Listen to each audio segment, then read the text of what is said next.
Saudações, alunas e alunos, aqui professor Rafael da disciplina de Biogeografia. Nesta videoaula nós vamos conhecer uma teoria que explica um padrão bem antigo conhecido na biogeografia. Esse padrão é a constatação de que ilhas possuem uma quantidade menor de espécies do que localidades no continente de área semelhante. A teoria que explica isso é a teoria de biogeografia de ilhas, que vai ser o foco da nossa aula de hoje.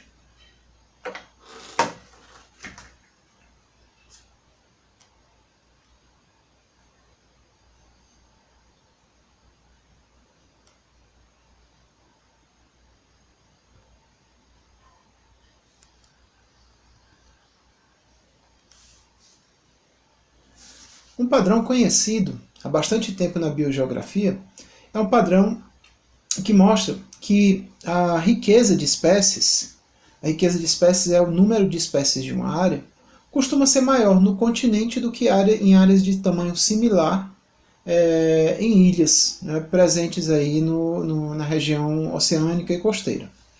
Então nessa imagem vocês veem os resultados de um estudo que dividiu o Sudeste Asiático aqui e algumas ilhas da Oceania em quadrículas de 1 km² e contaram quantas espécies de aves ocorriam nessas quadrículas de 1 km². Então os resultados desse estudo são o que está mostrado aqui nesse gráfico. Então quanto maior a latitude, menor a quantidade de espécies em cada quadrícula, que é um padrão bem conhecido em relação à diversidade de espécies.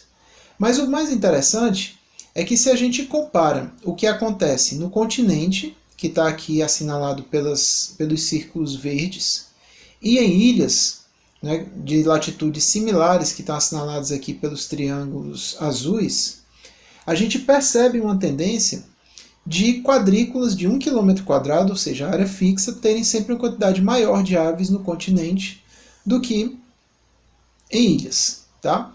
Então a tendência dos continentes é essa curva vermelha aqui, e a tendência das ilhas é essa curva azul. Esse é um padrão que aqui está documentado de uma maneira quantitativa e de grande escala, mas de uma maneira qualitativa tem sido reconhecido desde o início da biogeografia. Há 2 séculos atrás, 3 séculos atrás, isso já era reconhecido. A teoria que explica isso é a teoria que chama de biogeografia de ilhas, que apesar do reconhecimento antigo desse padrão, a teoria data aí do final dos anos 60. Então, na teoria de biogeografia de ilhas, imagine uma situação onde você tem um continente e uma ilha, ou algumas ilhas no mar, próximo ou relativamente próximo a esse continente.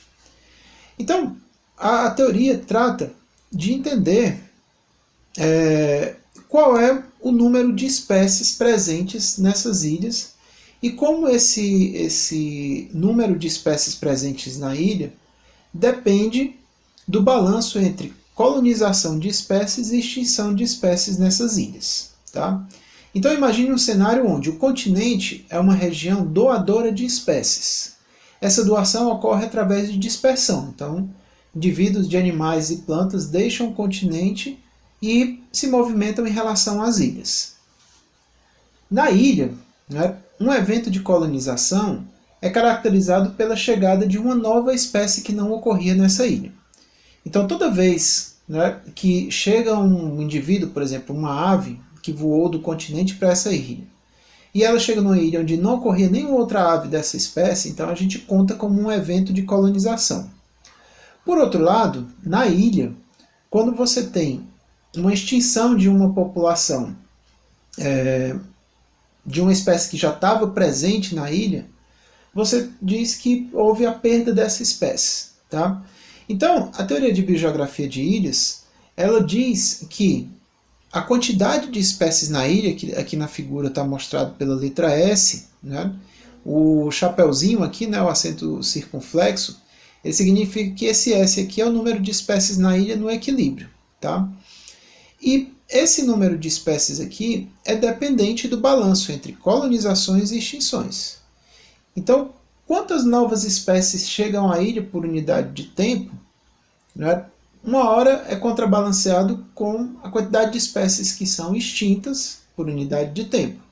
Então, o balanço entre essas duas coisas determina qual é a quantidade de espécies dessa ilha que é esperada ao equilíbrio. Tá? A teoria ainda assume que a colonização de novas espécies e a extinção depende de quantas espécies já estão presentes na ilha. Então, por exemplo, se você tem poucas espécies na ilha, né, a taxa de colonização ela é alta. Vocês podem ver essa curva de colonização e essa é a curva de extinção. Então, se você tem poucas espécies, cada novo indivíduo que chega àquela ilha, né, que se dispersou do continente para a ilha, ele tem uma chance grande de ser um indivíduo de uma nova espécie. Por outro lado, à medida que vão chegando indivíduos de novas espécies e a riqueza de espécies na ilha vai aumentando, a chance de um novo imigrante ser de uma nova espécie vai caindo. Logo, à medida que aumenta o número de espécies já presentes na ilha, que está mostrado aqui nessa linha horizontal, diminui a taxa de colonização, ou seja, a chance de um novo indivíduo imigrante ser de uma nova espécie. Por outro lado, à medida que você aumenta o número de espécies numa ilha, aumenta a chance de que uma espécie seja extinta em um determinado tempo. Por quê? Porque se tem mais espécies presentes na ilha, mais espécies podem ser extintas. Então a taxa de extinção aumenta com o número de espécies na ilha. É muito importante que vocês entendam esse gráfico aqui para vocês entenderem o resto. Tá? A taxa de colonização, que significa a chegada de novas espécies à ilha, diminui com o aumento do número de espécies na ilha. Por quê? Porque quanto mais espécies já presentes, mais difícil vai ser que um novo indivíduo que chegue na ilha seja de uma espécie diferente. E a taxa de extinção de espécies vai aumentar com o número de espécies na ilha, porque quanto mais espécies disponíveis para serem extintas. Então é muito importante que vocês compreendam isso.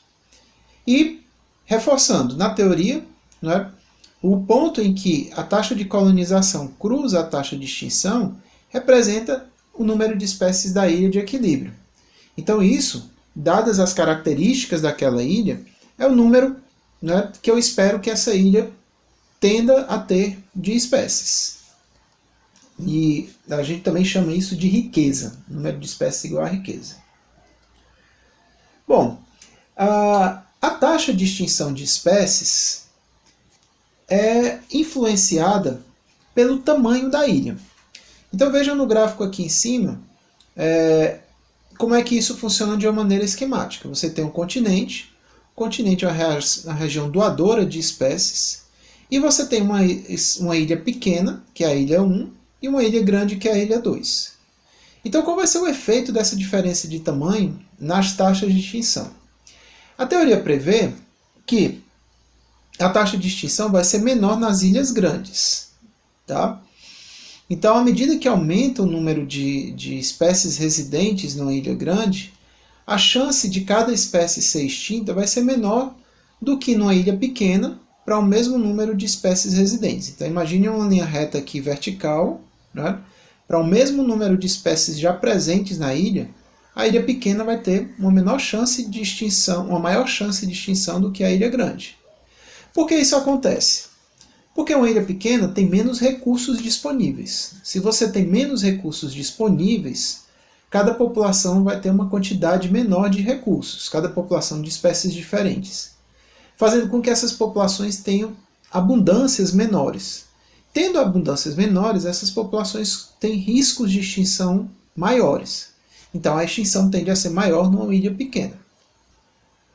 Por outro lado, a taxa de imigração, né, que aqui está em inglês, ou a taxa de colonização que eu falei no slide em português, ela também vai depender do tamanho da ilha, mas também vai depender da distância da ilha em relação ao continente.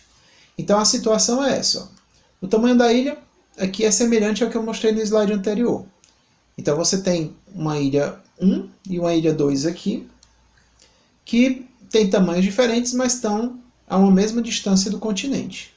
Por outro lado, você tem aqui uma ilha 1 e uma ilha 2 que têm o mesmo tamanho, mas estão em distâncias diferentes do continente. Então, como a taxa de colonização afeta aliás, como a taxa de colonização é afetada pelo tamanho e pela distância. Então o que vai acontecer? Uma ilha grande, vamos pegar o primeiro exemplo, ela é um alvo maior para ser interceptado por indivíduos que estão migrando do continente para as ilhas. Então, uma ilha grande tem uma maior chance de receber novos indivíduos e, por conta disso, novas espécies, do que uma ilha pequena, no caso aqui a ilha 1. Tá? Então, o que vai acontecer? Para um dado número de espécies já residentes nas duas ilhas, a ilha grande, que é essa curva aqui de cima, sempre vai receber mais espécies por unidade de tempo do que a ilha pequena. Certo? Então, o tamanho da ilha faz com que você tenha uma maior taxa de colonização ou de imigração. Por outro lado, uma ilha próxima, né, recebe mais indivíduos porque existe uma barreira geográfica menor, né, entre essa ilha e o continente. Então ela recebe mais indivíduos e por conta disso recebe mais espécies por unidade de tempo. Logo, né, a proximidade do continente faz com que, para um dado número de espécies residentes, haja uma maior taxa de colonização, né, do que para uma ilha distante. Então, qual é o efeito dessa relação, né, entre o tamanho e o isolamento das ilhas e as taxas de colonização e de extinção de espécies e a riqueza de equilíbrio? Isso fica claro nesse gráfico. Imagine o seguinte, vamos manter aqui constante a taxa de colonização, que é o C. Vamos variar só a taxa de extinção em função do tamanho da ilha. Então, para uma mesma taxa de colonização, tá? Como uma ilha pequena vai ter sempre uma taxa de extinção menor, a riqueza de equilíbrio aqui, que é onde essa curva cruza com a curva de colonização, vai ser uma riqueza de equilíbrio menor. Logo, na ilha pequena eu espero um menor número de espécies no equilíbrio, ou seja, uma menor riqueza. Por outro lado, numa ilha grande, a taxa de extinção aumenta mais devagar com o número de espécies na ilha. Pelo motivo que eu já expliquei, uma ilha maior tem mais recursos, populações mais abundantes que têm uma menor chance de extinção. Então, como a curva aqui é mais suave, o ponto onde ela cruza a curva de colonização é um ponto que corresponde a uma riqueza de espécies de equilíbrio maior, ou seja, esse S aqui é maior. Então, por conta disso, numa ilha grande eu espero uma maior diversidade, né? Um maior número de espécies. Como é que funciona o isolamento? Né? Vamos agora manter a curva de extinção, que é essa aqui que está cheia, constante, e vamos variar a curva de colonização. Então, uma ilha próxima, tá? Ela vai ter um decaimento, né, da taxa de colonização com o número de espécies residentes na ilha superior, né, ao decaimento de ilhas distantes. Certo? Então lembre-se, para um dado número de espécies presentes na ilha, uma ilha próxima vai sempre receber mais indivíduos e espécies do que uma ilha distante. Logo, a taxa de colonização vai ser maior. Então, qual é o efeito de ter essa taxa de colonização maior? É que o ponto onde a colonização cruza a extinção determina uma riqueza de equilíbrio maior do que de uma ilha distante. Então, quanto mais distante a ilha do continente, vai haver uma tendência dela ter um número menor de espécies. Então, isso aqui é o efeito da distância. De uma maneira semelhante, a gente poderia discutir também o efeito do tamanho da ilha sobre as taxas de colonização. Tá? Por exemplo, substituam ilhas próximas aqui por uma ilha...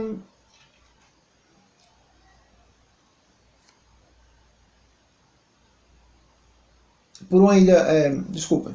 Substituam aqui essas ilhas próximas aqui por ilha grande e ilha distante aqui por ilha pequena. Tá?